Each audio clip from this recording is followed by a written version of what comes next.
देश में महंगाई लगातार बढ़ रही है और आम जनता इससे परेशान है। इसे काबू में रखने के लिए आरबीआई यानी भारतीय रिजर्व बैंक ने फिर से रेपो रेट में 50 बेसिस पॉइंट की बढ़ोतरी की है। इससे रेपो रेट 4.40% से बढ़कर 4.90% हो गई है। रेपो दर में इजाफे का सीधा असर लोन की ईएमआई पर पड़ता है और आपका खर्च बढ़ जाता है। होम लोन से लेकर ऑटो और पर्सनल लोन सभी पर इसका असर देखने को मिलेगा। यानी भले ही ये महंगाई को काबू करने के लिए उठाया गया कदम है, लेकिन इसका सीधा असर आपकी जेब पर पड़ेगा और आपको ज्यादा ईएमआई चुकानी होगी।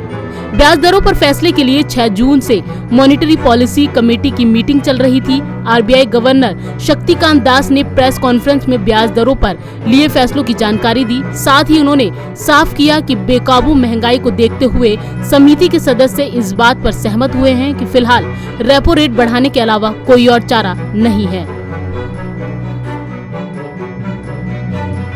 And based on an assessment of the macroeconomic situation and the outlook, the MPC voted unanimously to increase the policy repo rate by 50 basis points to 4.90% with immediate effect.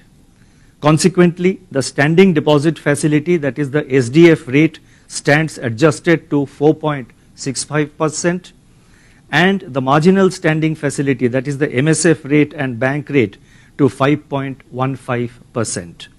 The MPC also decided unanimously to remain focused on withdrawal of accommodation to ensure that inflation remains within the target going forward while supporting growth.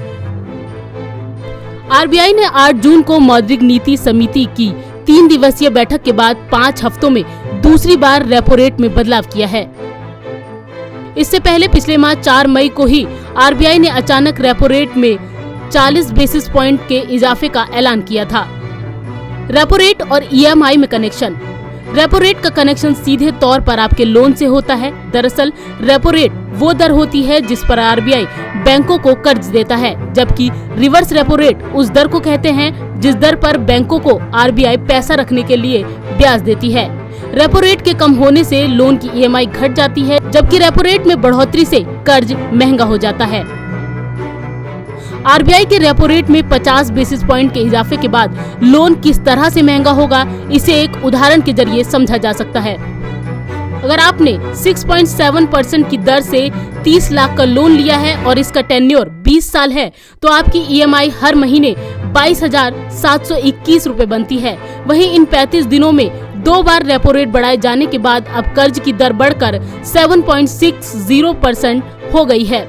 तो इससे पहले 40 basis point की वृद्धि के बाद प्रति माह 718 रुपए और फिर 50 बेसिस पॉइंट की वृद्धि के बाद 912 रुपए का इजाफा हुआ है। कुल बढ़ोतरी की बात करें तो आपकी ईएमआई 35 दिनों में करीब 1,630 रुपए बढ़कर 24,351 रुपए हो गई है। आरबीआई की तरफ से ग्लोबल मार्केट में कमोडिटी की बढ़ती कीमतों और पेट्रोल डीजल सहित अन्य ईंधन के बढ़ते दबाव की वजह से रेपो रेट में बदलाव किया गया है।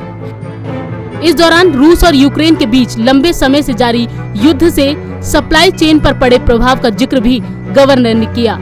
आपको बता दें कि 8 जून को रेपो रेट में 40 बेसिस पॉइंट के इजाफे के बाद आरबीआई गवर्नर ने पहले ही इसके संकेत दिए थे कि रेपो दरों में जून में होने वाली बैठक में और बढ़ोतरी की जा सकती है। इस तरह देखें तो 1 महीने से थोड़े ज्यादा समय यानी 35 दिनों में ही रेपो दर में 0.90% की बढ़ोतरी हो गई है। इससे साफ है कि महंगाई बेकाबू है और इसे कंट्रोल करने के लिए फिलहाल सरकार भी कोशिश कर रही है। ऐसे में महंगाई से राहत की आम जनता की उम्मीदों पर फिलहाल कोई राहत मिलती नजर नहीं आ रही है। नवोदय टाइम्स के लिए संगीता सिंह की रिपोर्ट, दिल्ली।